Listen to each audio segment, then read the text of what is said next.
Randall Church limped through the dark, deserted halls of Site-17, each step sending agony shooting through his broken leg. He gritted his teeth, forcing himself onward. Behind him, the sound of slow, steady footsteps echoed, a shadow creeping ever closer. Randall knew better than to look back, but instinct made him glance over his shoulder.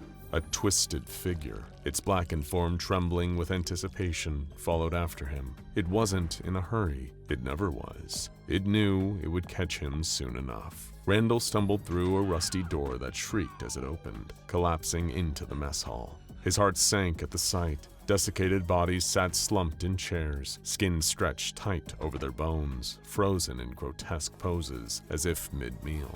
Utensils and rotting food still littered the tables, mocking what had once been. The world had ended when day broke, and the sun had turned mankind into monsters. Site-17 had been their refuge, but now it was a tomb. His friends, his colleagues, they were all gone, picked off by the creature hunting him, and now it wanted him.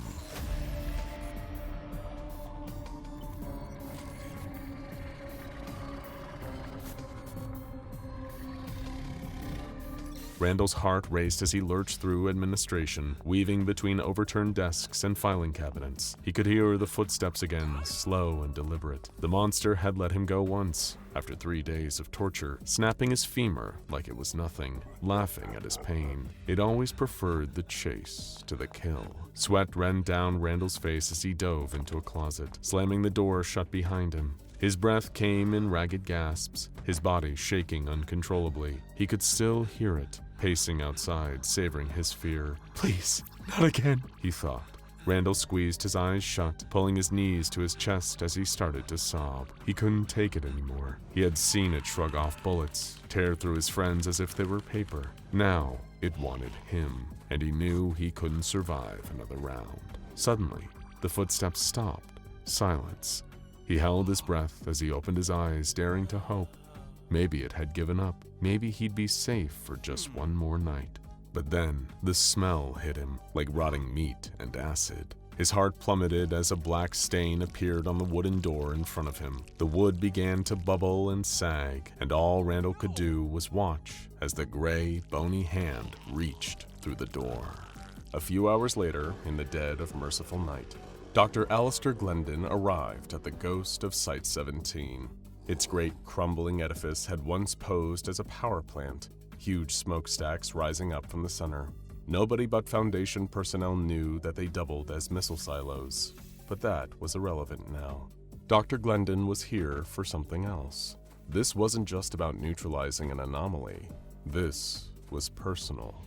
SCP-106 had taken everything from him, reducing him to a helpless shell of the man he once was. Now, he had the power to fight back, and he wasn't leaving Site-17 until he made the old man pay. Alistair focused hard, and a long blade made of shadow slid out of the palm of his hand. Another handy little ability lent to him by the anomalous enhancements of SCP-914 The Clockworks. With a swift and decisive strike, he cleaved open the front gate of Site-17 and slid inside. It was total darkness inside, though he didn't mind much. Since 914 augmented him, he had a lot easier time seeing in the dark. But he knew he wasn't the only one around here that was accustomed to the gloom. He still needed to keep his wits about him through every one of Site-17's long, dirty corridors. As he crept through, he was struck by the silence of the building. Even when trying to be quiet, he could still hear the quiet patter of his own footsteps bouncing off the walls. If any of the blobs were in here, he would have heard them, their constant mad gibbering, their deluded sun worship, as they crept through every corner of the globe searching for organic life to turn into converts. Everywhere, that is, except for here. Alistair could only come to one conclusion. The thing that haunted Site-17 frightened them, too. Alistair felt the dull ache of his own fear welling up in the pit of his stomach, but he couldn't let that get the better of him. He was here on a mission of pure and righteous vengeance. There were two beings that had hurt him more than anything in the multiverse. One was still, sadly, very far off, but the other was right here in this very building, waiting lurking, hunting, maybe even watching. But Alistair had to stay calm. If he showed an ounce of fear, that would only excite the monster he was here to destroy. His fear made it stronger, more vicious. Nobody knew that better than him, because the monster in Site-17 had already killed Alistair once before. Alistair entered the containment wing and discovered a tortured corpse laying on the ground in front of him. Its skin was bruised and pulled tight. He looked like he'd gone through unendurable suffering before he'd perished. This was not an unfamiliar sight when it came to the monster he was looking for. But despite all the horrors Alistair had seen, his own death, the blob monsters of the Broken Sun, the flesh that hates, even he found his heart rate quicken when what he thought was a corpse started coughing and wheezing. Help me!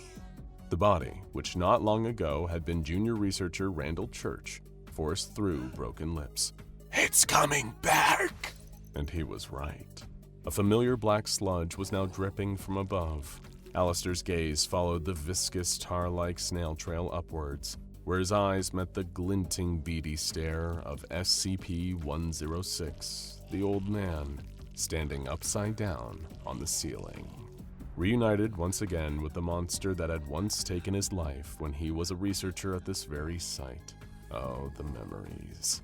106 looked at him confused, with a stare that seemed to say, Wait, didn't I kill you already?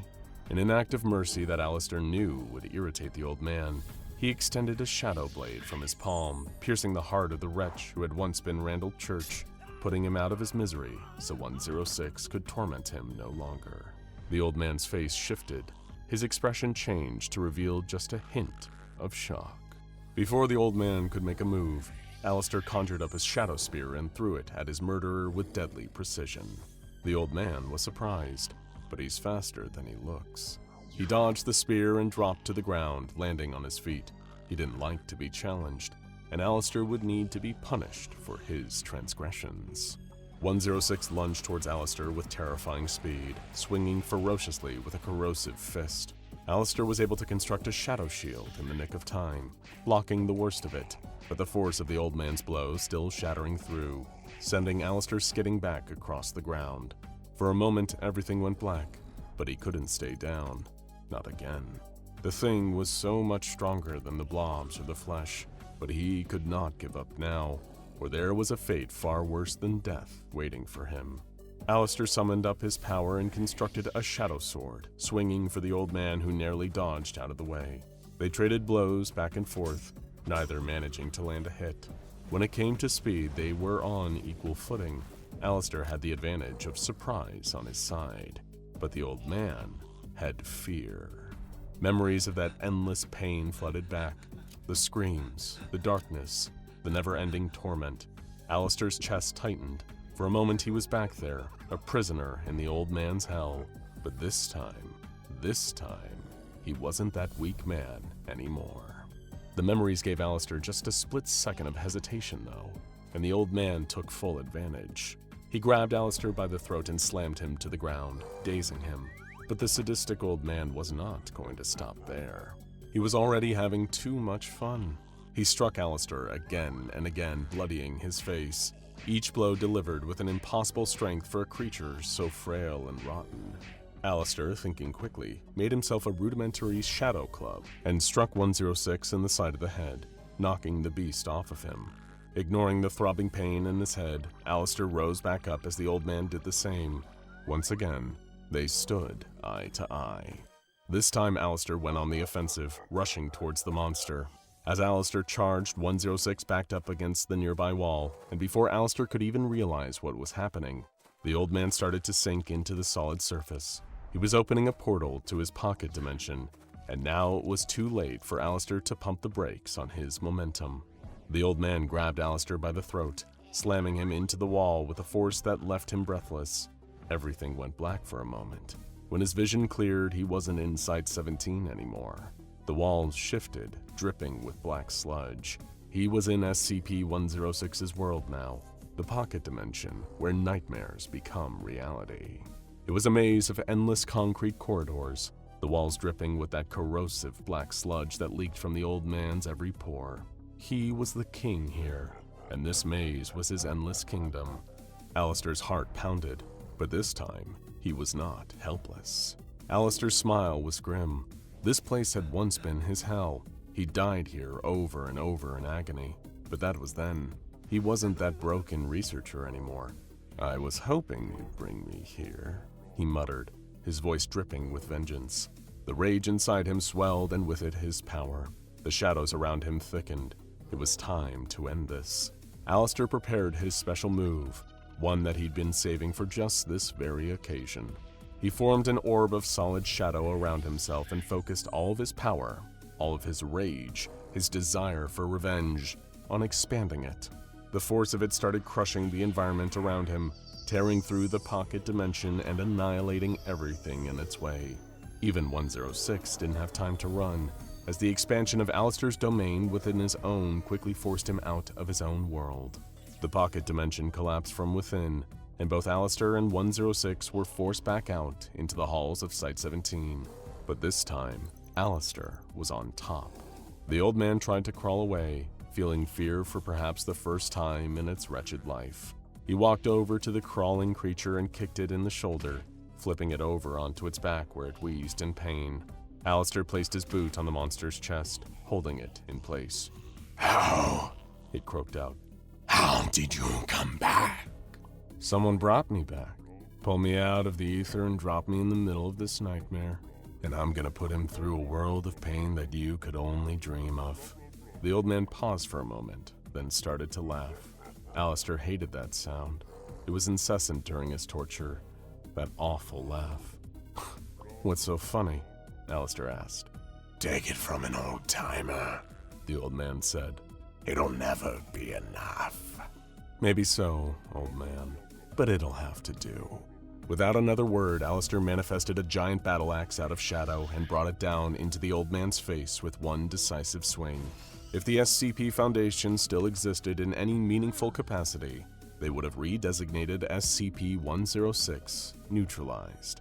The old man was gone, but Alistair couldn't shake the feeling that something worse was coming. He still had one more name on his list, but to find him, he needed to get something first. He needed the mask.